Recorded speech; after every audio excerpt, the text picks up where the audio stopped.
পদ্মজা ইলমা বেহরোজ আসসালামু আলাইকুম। আমি মরিয়ম আপনাদেরকে পদ্মজা উপন্যাসটি পর্ব ৪৭ পাঠ করে শোনাব।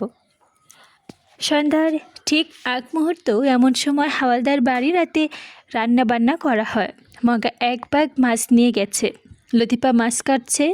লতিফা এই বাড়ির কাজের মেয়ে, সবাই ছোট বলে লুতু করে ডাকে। ফারিনা ভাত বসিয়েছেন আর অনবরত বলে চলেছে, আমি এই বাড়ির বড় বান্দি, দাসী আমি। বাবুর বাপ দাসী পুষে রাখছেন দাসী পালে। সারা দিন কাম করি, অন্যেরা হাওয়া লাগাইয়া ঘুরে। মরণ হয় না কেন আমার, মরণ আমার একমাত্রই শান্তি। পদ্মজা গুনগুন করে গান গাচ্ছে আর রান্নাঘরের আশপাশে ঘুরছে। ফারিনার সব কথাই তার কানে আসছে, তার গায়ে লাগছে না, বরং হাসি পাচ্ছে। সে বহুবার রান্নাঘরে গিয়েছে কাজ করার জন্য। ফারিনা তাড়িয়ে দিয়ে বলেছে কাজ করতে হবে না, আর এখন বলছে কেউ সাহায্য করে না। পদ্মজা পা টিপে টিপে রান্নাঘরে ঢুকে বললেও, আম্মা আমি সাহায্য করি। এই সিরি, তুমি এত বেয়াদব কেড়ে, কতবার কইছি তোমার সাহায্য করতে হইব না। না মানে আপনি বলেছিলেন কেউ সাহায্য করে না, তোমারে তো বলি নাই। তোমার গায়ে লাগে কেন? মেঝে ঝাড়ু দিয়ে দেই। তোমারে কইছি আমি, তুমি যাবেন থেকে যাও কইতাছি। পদ্মজা অগত্যা বেরিয়ে যায়। বাসায় লাবণ্য নেই, আমির নেই, কার কাছে যাবে? রানী আছে। রানীর কথা মনে হতেই পদ্মজা রানীর ঘরের দিকে এগোলো। যাওয়ার পথে কানে সন্ধ্যার আজান ভেসে আসে। তাই আর সেদিকে এগোলো না, ফিরল নিজের ঘরে।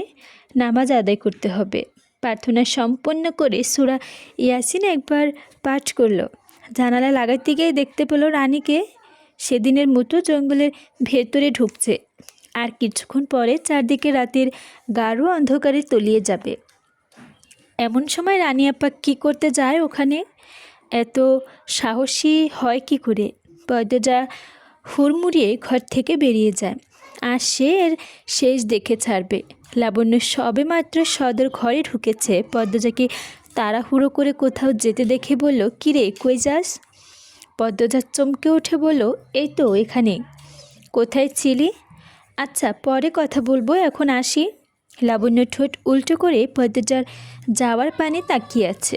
মনে মনে ধরে নেয় পদ্মজার 2 তলা থেকে হয়তো দা ভাইকে আসতে দেখছে, তাই এগিয়ে যাচ্ছে আনতে। সে নিজ ঘরের দিকে চলে গেল। পদ্মজা কখনো বাড়ির পেছনের দিকে যায়নি, এই প্রথম। বাড়ির ডান পাশে বিশাল পুকুর, কালো জল, কিন্তু বাড়ির সামনে পুকুরের জল স্বচ্ছ। 2 মিনিট লাগে শাকসবজি ক্ষেত পার হতে। বাড়ির পেছনে এরকম শাকসবজির বাগান আছে সে জানতো না। এরপর পৌঁছালো জঙ্গলের সামনে। সেখানে থেকে অন্দরমহলের দিকে তাকালো। এই তো তাদের ঘরের জানালা দেখা যাচ্ছে, আরেকটা জানালাও দেখা যাচ্ছে। পদ্মজার কপাল কুঁচকে খেয়াল করলো সেই জানালার গ্রিল ধরে কেউ তাকিয়ে আছে। পদ্মজা ঠাউর করার চেষ্টা করলো এটা কার ঘর। মনে হতে বেশি সময় লাগলো না। রুম্পা ভাবি। তবে কি তিনি এদিকেই তাকিয়ে আছেন? পদ্মজা আবার তাকালো। পদ্মজা রুম্পা জানালার পর্দা সরিয়ে হাত নাড়ালো। মৃদু হেসে পাল্টা হাত নাড়ালো পদ্মজাও। দূর থেকে রুম্পার মুখটা দেখে মনে হচ্ছে সে কিছু বলতে চায় পদ্মজাকে। তার ভেতরে লুকানো আছে এক রহস্যময় গল্প। ভাবি এনে রাতের বেলা কি করেন? ভূমিকম্প ভূমি যেভাবে কেঁপে ওঠে, পদ্মজা ঠিক সেভাবেই কেঁপে উঠল।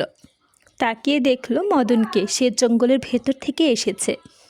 পদ্মজা আমতা আমতা করে বলল, হ্যাঁ হাঁটতে এসেছিলাম। এই রাতের বেলা? বিকেল থেকেই, এখন ফিরে যাচ্ছিলাম। চলেন একসঙ্গে যাই। জায়গাটা ভালো না ভাবি? আপনি হয়েছেন সুন্দর মানুষ, জিনভূতের আসর পড়ব। আপনি যান, আমি আসছি। আর কি করবেন এইখানে? পদ্মজা জঙ্গলের দিকে তাকালো। শিশিরে অনুভূতি হলো একটা। সব জঙ্গল অযত্নে বেড়ে উঠেছে, এই জঙ্গল যেন যত্নে বেড়ে উঠেছে। সে অন্ধকারে খোঁজ নেওয়ার চেষ্টা করলো রানীকে, কিন্তু পেল না। এদিকে মদনের সঙ্গে না গেলে সে বাড়িতে যদি বলে দেয় তাহলে অনেকের প্রশ্নের সম্মুখীন হতে হবে, আর একটার পর একটা মিথ্যা বলতে হবে। পদ্মজাকে মনে মনে পরিকল্পনা করে মদনের সঙ্গে বাড়ি অবধি গিয়ে আবার চলে আসবে। মদন পদ্মজাকে রেখে কিছুতেই যাচ্ছে না, আবার পদ্মজাও অন্দরমহলের ভেতরে ঢুকতে চাইছে না। সে বারবার বলছে আমি একটু হাঁটবো এদিকে, আপনি যান। রাতের বেলায় একলা থাকবেন? আমার কাম আপনার দেখা রাখা, এদিক তো আলো জ্বলছে, উনি এখনও আসবে। আপনি যান, আর আপনার পা তো এখনও কাদায় মাখা, বেশিক্ষণ এভাবে না থেকে ধুয়ে আসুন। মদন পায়ের দিকে তাকালো, লুঙ্গু হাঁটু অবধি তুলে বেঁধে রাখা। সে হেসে বলল, আচ্ছা তাইলে আমি ধুয়ে আইতাছি, বেশিক্ষণ লাগবো না।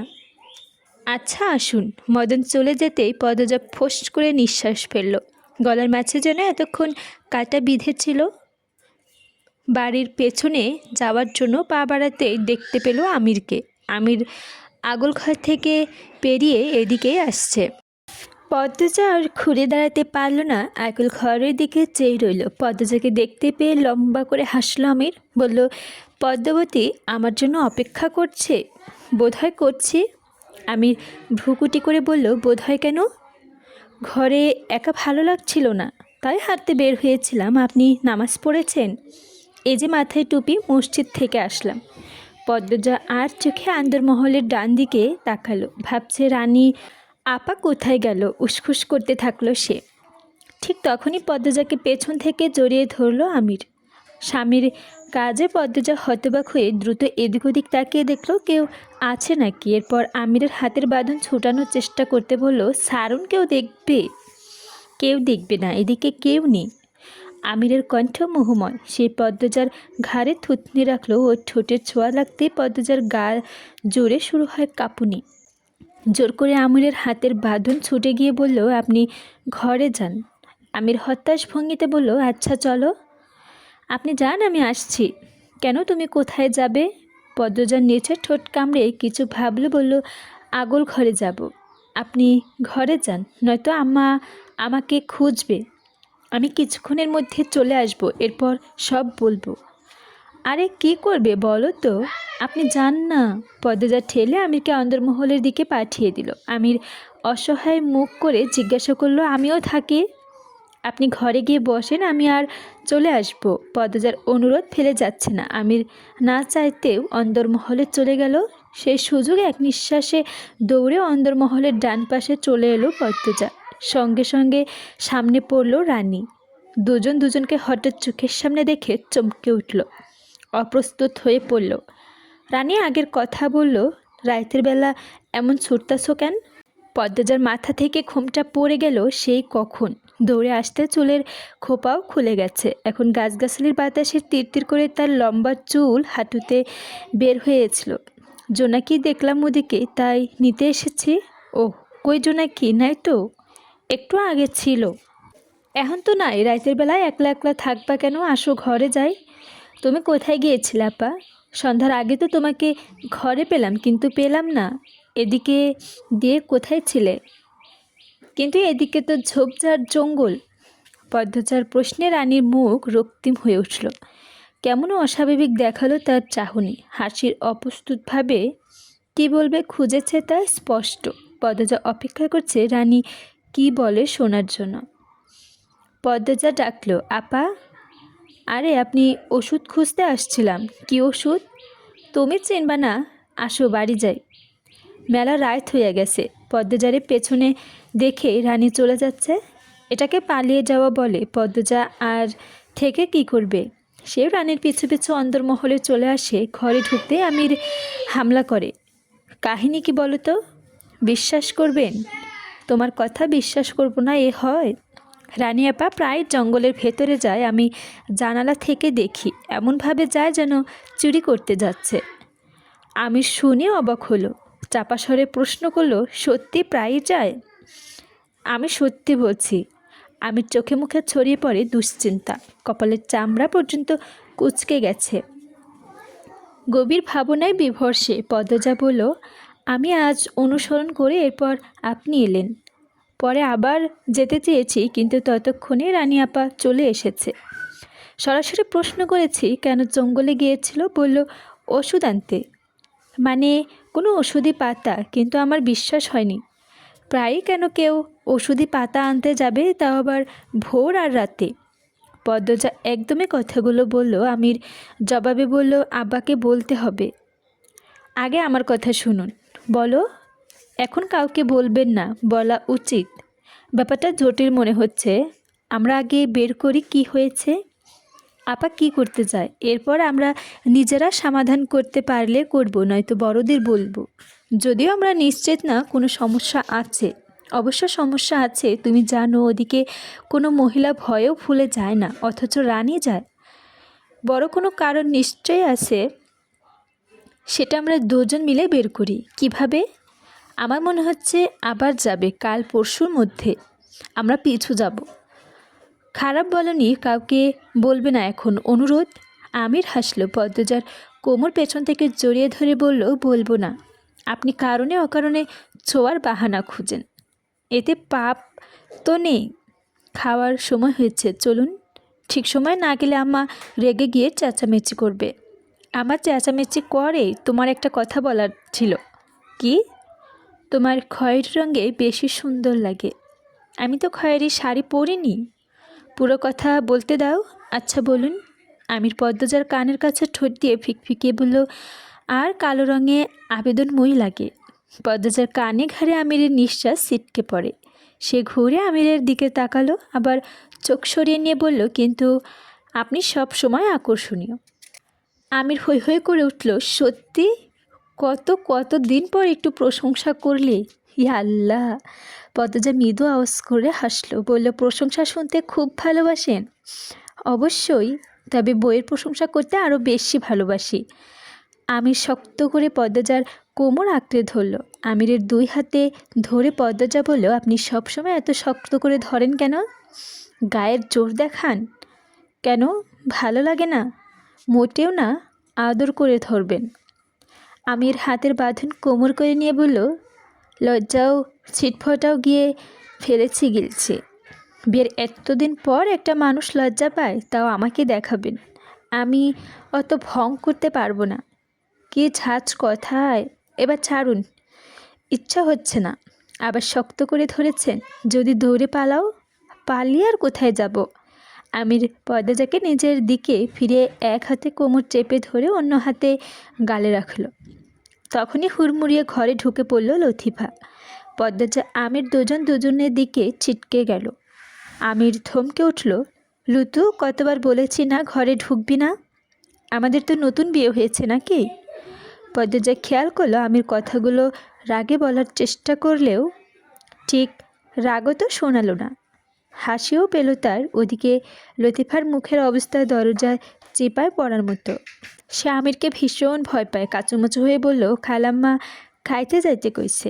পদ্মজা ভক্তির সঙ্গে নূরজাহানের পা টিপে দিচ্ছে। এ তার মূল উদ্দেশ্য রুম্পার ঘরে যাওয়া। সকাল থেকে বারবার রুম্পার ঘরে ঢোকার চেষ্টা করেছে, পারেনি। মদন কিছুতেই ঢুকতে দেয়নি। তার এক কথা, নূরজাহান না বললে সে ঢুকতে দেবে না। অগত্যা পদ্মজার নিরাশ হয়ে নূরজাহানের ঘরে এসে পা টিপে শুরু করেছে। যদি একটু পটানো যায়। ঘণ্টাখানেক ধরে সে নূরজাহানের পা টিপছে, টনটন করছে ব্যথায়। নূরজাহান আয়েশ করে ঘুমাচ্ছেন। কখন যে ঘুম ভাঙবে, এভাবে কেটে যায় আরও ঘণ্টাখানেক সময়। নূরজাহান চোখ মেলে তাকান। ঘুম কাতুরে কণ্ঠে পদ্মজাকে বলল, এখনও আসছো? পদ্মজা মৃদু হাসল। নূরজাহানকে বললেন, অনেকক্ষণ হয়েছে, যাও এখন ঘরে যাও। পদ্মজার চোখে মুখে আধার নেমে আসে। পরক্ষণে মিষ্টি করে হেসে বলল, আপনার ভালো ঘুম হয়েছে? সে হয়েছে। দাদু, একটা প্রশ্ন করি? করো। রুম্পা ভাবিকে যেদিন দেখেছিলাম অনেক নোংরা দেখাচ্ছিল। ওনাকে পরিষ্কার করে রাখার জন্য একটা মেয়ে দরকার, কিন্তু সবসময় মদন ভাইয়া পাহারা দেয়। সারেল্লাহন শক্তি ওই সিঁড়ির। হের লগে সিঁড়ি পারবো না, সবাই ডরায়। তাই বলে এভাবে অপরিষ্কার থাকবে সব সময়? সবাই ডরায়, কেউ যায় না সাফ করতে দিতে। তুমি বেহুদা কথা বলতেছ। নূরজাহানের কঠিন কণ্ঠের সামনে পদ্মজা আসল কথাটাই মুখে আসছে না। সে মনে মনে নিজেকে প্রস্তুত করে নিল, আমার মনে হয় আমি পারবো। ভাবিকে আমার আঘাত করবে না। আমাকে যাওয়ার অনুমতি দিতেন যদি। পাগল হয়েছে সেরি, কেমনে খামসায় ধরছিল মনে নাই? তার কথা কইও না, যাও এন থেক্কা। পদ্মজা আর কিছু বলার সাহস পেল না। সে ঘরের ছেড়ে বারান্দায় এসে দাঁড়ালো। দোতলার বারান্দা থেকে আগল ঘরের সামনে খালি জায়গা দেখা যাচ্ছে। সেখানে গ্রামের মানুষের ভিড়। মজিদ হাওলাদার তার লোকজন নিয়ে গ্রামের মানুষদের সমস্যা শুনছেন। কাউকে অর্থ দিয়ে সাহায্য করছেন, কাউকে বা ধান দিয়ে। এই ব্যাপারটা প্রায়ই ঘটে। পদ্মজার খুব ভালো লাগে, গর্ব হয়। পূর্ণা ঘাটে বসে আছে। মাদিনী নদীর স্রোতে তার দৃষ্টিও স্থির। পান্থপেমা স্কুলে গিয়েছে, সে জানি। ইদানিং সেই স্কুলে যায় না একদমই, ভালো লাগে না তার। পদ্মজা যাওয়ার পর সব কিছু থমকে গেছে। পদ্মজার শূন্য জায়গাটা কিছুতেই পূর্ণা মানতে পারছে না। বাড়ির প্রতিটা কোণে সে পদ্মজার স্মৃতি খুঁজে পায়। এই তো এই ঘাটে বসে দুজন কত সময় পার করত, কত গল্প করত। আজ পদ্মজার জায়গা শূন্য। পূর্ণা অনুভব করে সে তার মায়ের চেয়েও বেশি ভালোবাসে পদ্মজাকে। পদ্মজার প্রতিটা কথা কানে বাজে। এতদিন হয়ে গেল, তবু এই শোক, এই শূন্যতা কাটিয়ে উঠতে পারছে না সে। পূর্ণা চোখ দুটি ছলছল করে ওঠে। সে নিজের ঠোঁট কামড়ে দুইবার ডাকলো, আপা, আপা রে। বাসন্তী দূর থেকে পূর্ণাকে দেখতে পেল।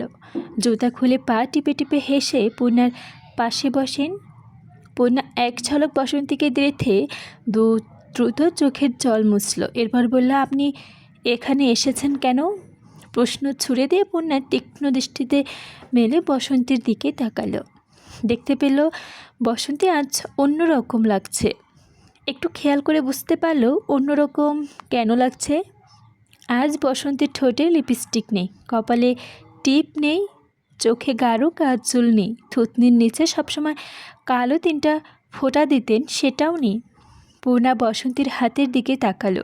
হাতের 2টা ভাঙন চুড়ি নেই, 2 ডজন চুড়ি নেই, 2 হাতে শুধু 2টো সোনার চিকন চুড়ি।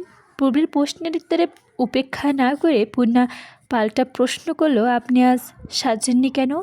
না সাজলে কি আমার ভালো লাগে না?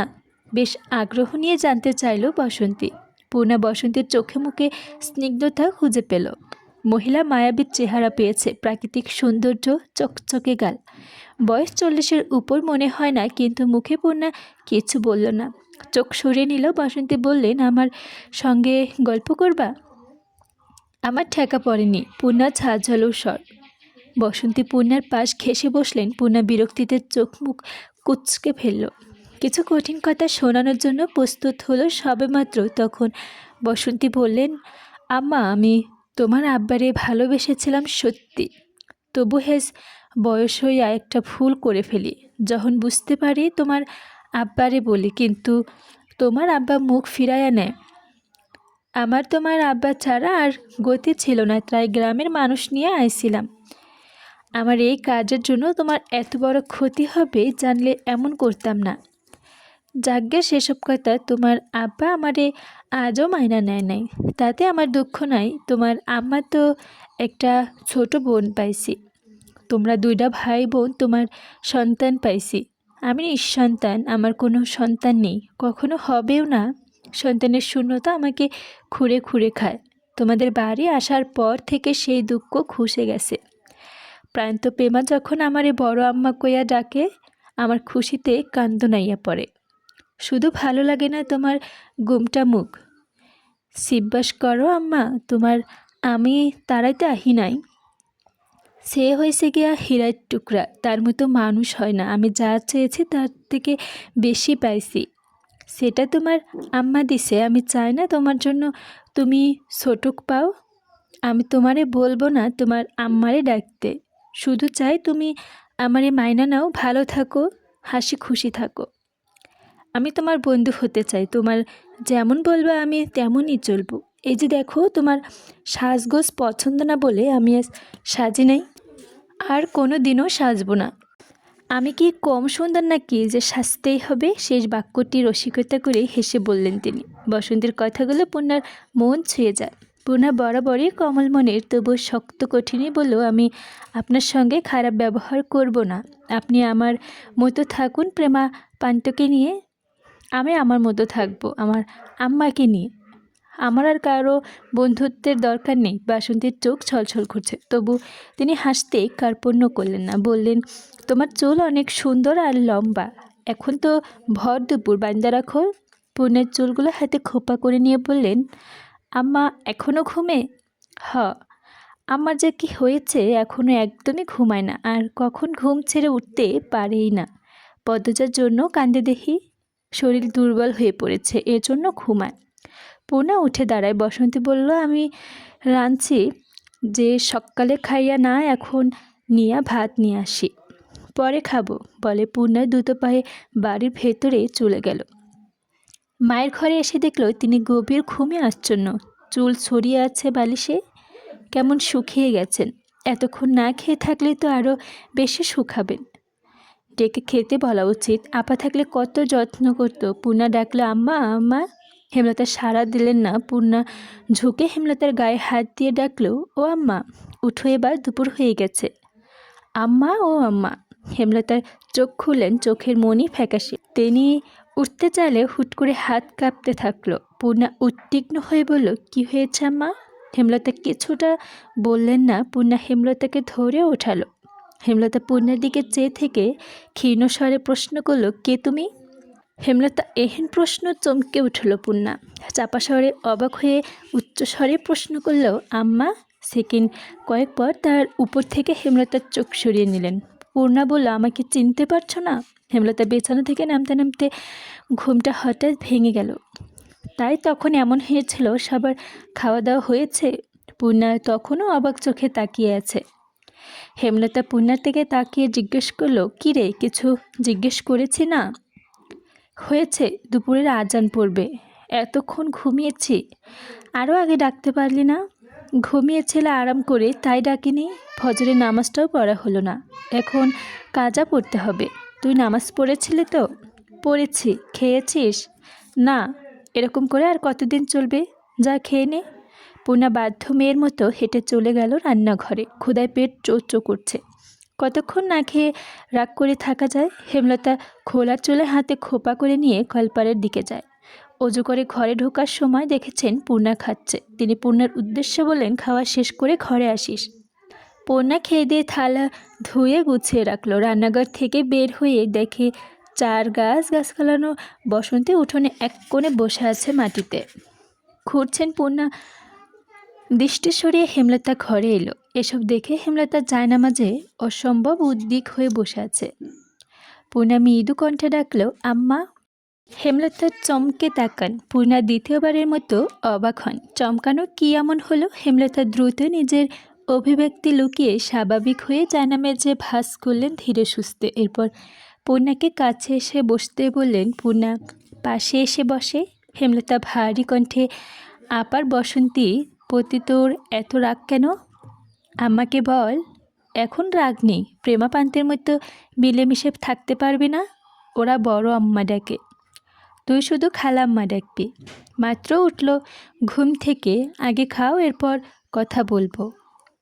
আমি এখনই বলবো, কথাগুলো বলবো বলে বলা হয়নি। দেখ পূর্ণা, আপা অন্য পরিবেশে বড় হয়েছে, থেকেছে, তাই একটু অন্যরকম, তাই বলে মানুষটা তো খারাপ না। আপা যদি সত্যি একটা সংসার চায়, পরিবারের একজন সদস্য ভাবতে দোষ কোথায়? বাকিটা জীবন কাটাক না আমাদের সঙ্গে। আমার কাজকর্মের একজন সঙ্গীও হলো। বয়স তো হচ্ছে, একা একা সব সামলানো যায়। আপারও বয়স হচ্ছে, কিন্তু দুজনে মিলে তো কাজ করতে পারবো। কদিন পর তো তোরও বিয়ে হবে, প্রেমার বিয়ে হবে, শ্বশুরবাড়ি চলে যাবি, তখন আমার একজন সঙ্গী থাকলো। আর এমন নয় যে আপার মনে বিষ আছে। আপারও ভালো সঙ্গ, ভালো পরিবেশ, ভালো সংসার। আমি দেখেছি আপা কত সুখে আছে এখানে। প্রেমা পান্থর জন্য দান দিয়ে দিতেও প্রস্তুত। নিঃসন্তান বলে হয়তো এত মায়া বাচ্চাদের জন্য। আপা কিন্তু এখন আমাদের ছাড়াও অসহায়। তার বাবা মা মারা গেছে। বাবা তো নেই, আত্মীয় স্বজনও নেই। এই বয়সে যাবে কোথায়? আমরা একটু মানিয়ে গুছিয়ে নিতে পারি না? সতীন হলে সে খারাপ হবে? সৎমা হলে সে খারাপ হবে, এমন কোনো বাণী আছে? পূর্ণা বেশ অনেকক্ষণ চুপ রইল। এরপর বলল, কিন্তু উনি অনেক সাজগোজ করেন। যদি আমাকে কিছুক্ষণ আগে বলেছেন আর সাজবেন না, তবে ওনার কথার ধরন আমার ভালো লাগে না। শখে স উচ্চারণ করেন, শুদ্ধ অশুদ্ধ মিলিয়ে জগা খিচুড়ি বানিয়ে কথা বলে। হেমলতা পূর্ণার কথায় হাসল। পূর্ণা ওনার আঁচল আঙ্গুলে পেঁচাতে পেঁচাতে এদিক ওদিক তাকাচ্ছে।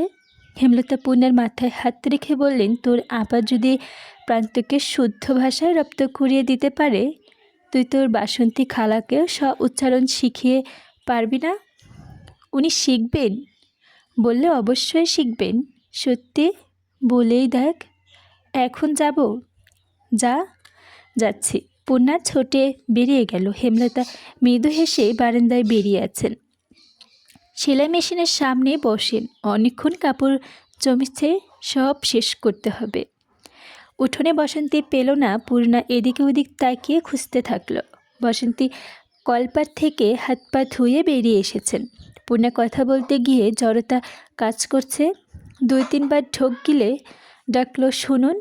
বসন্তী দাঁড়ালেন। পূর্ণাকে দেখে হাসলেন। পূর্ণা এগিয়ে এসে বলল, আপনাকে আমি পড়াবো। কি পড়াইবা? লাহারি ঘরের বারান্দায় আসেন আগে। বসন্তী কিছু বুঝে উঠতে পারছে না, তবু পূর্ণার পিছু পিছু গেল। বারান্দার চৌকির উপর পূর্ণা বসল। পূর্ণার সামনে বসন্তীর উসখুস হয়ে বসেছে। পূর্ণা বসন্তীর কণ্ঠে বলল, আপনাকে আমি দন্ত স উচ্চারণ শেখাবো। দন্ত স উচ্চারণটা আমি পারি। আপনি দন্ত স না দন্ত স বলেন, শুনতে ভালো লাগে না। বলুন দন্ত স। বসন্তীর চোখ ছোট ছোট করে বলে, দন্ত স। হয়নি, বলুন দন্ত স। দন্ত স। আবারও হয়নি, আপনি বলুন সংসার। সংসার। সংসার নয়, সংসার। সংসার উচ্চারণ করতে করতে পূর্ণার মুখের সামনে ঝুঁকে পড়েছে বসন্তী। পূর্ণার কপাল কুঁচকে বলল, ওপারে চলে আসছেন কেন? দূরে বসুন। বসন্তী দ্রুত সোজা হয়ে বসলেন। পূর্ণা বলল, এবার বলুন সন্তান। সন্তান। ফাটাফাটি হয়ে গেছেন, এবার বলুন আসছে। আসছে। আরে আবার স উচ্চারণ করছেন কেন? বলুন আসছে। আসছে। হয়েছে, এবার বলুন সাজগোজ। সাজগোজ।